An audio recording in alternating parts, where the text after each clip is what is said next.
I have gone on many vacations in my lifetime. To give you an estimate, I have been to at least 40 of the 48 states connected by land to the United States of America. I probably will never visit Hawaii or Alaska, but I can always dream of the day I will go. The other week, from the 18th to the 19th, I was at the National Air Force Museum. Now, I took a lot of photos and read a lot of text and had a lot of fun, but I am mainly going to try to cram 48 hours of fun into 3 videos. First off, I would like to apologize for the poor video and picture quality. The place was really dark, and my camera was already having problems in broad daylight, so the darkness is a really bad factor to the quality of everything. I would like to thank my dad for taking me, and I would like to thank Dayton, Ohio for putting up with my craziness. Special shout out to everyone in Dayton, Ohio.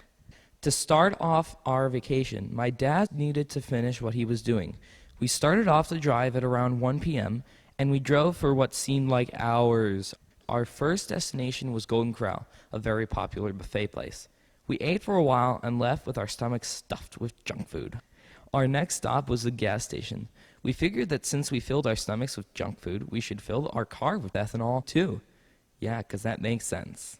The reason we had to fill our car with ethanol was because the gas station up the road that was 20 cents cheaper per gallon was so full we couldn't even get to one of the pumps. Our next stop was Micro Center to get a 128 gigabyte jump drive. While we were driving up to the place, my dad noticed that the clock attached to the radio in the front of the car seemed to have stopped working. We looked up how to fix it, and when we got there, we fixed it. Apparently, there was like some kind of shorting issue. I really don't know how to fix it ever again. I probably will never find out how to.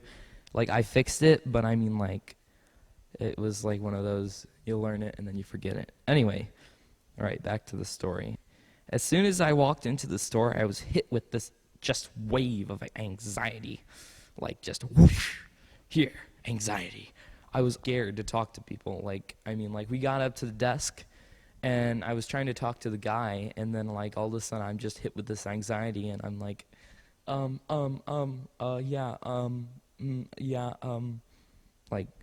pathetic. I got my 128 gigabyte drive, and then we realized the time it would take us to get to the hotel.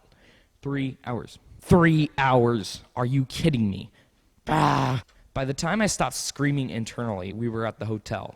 We enjoyed ourselves swimming in the nasty people soup, and I tried to do a barrel roll. It hurt a lot. My nose. No joke. I can still smell the chlorine in my nose. Blech. I am never doing that in people soup ever again. Just saying. After we were done swimming, we went over to the warm water thing. You know, those things where you get in and it roasts you alive? Yeah. Those. Anyway, we got out after about 10 minutes or so and shivered all the way back to our room. After my shower, I decided that I wanted some tea, so I went through the labyrinth of rooms all the way to the front room to get 2 cups of hot water, 1 cup of sugar, and 2 tea bags.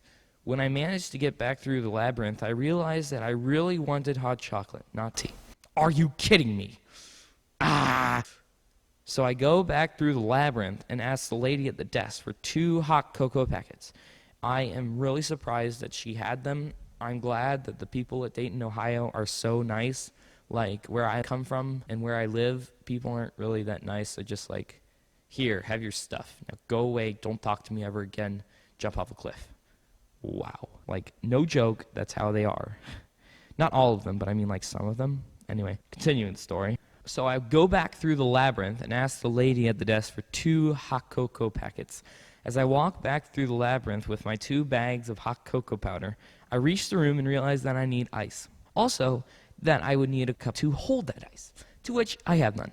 Seriously, I had to walk back through the long labyrinth to get a cup, then to go to the ice machine and get some ice. All this time, this guy has been staring at me thinking, what is this dude doing? To answer your question, dude, I don't know. After that was all settled, I got ready for bed. Then I realized I was out of ice again.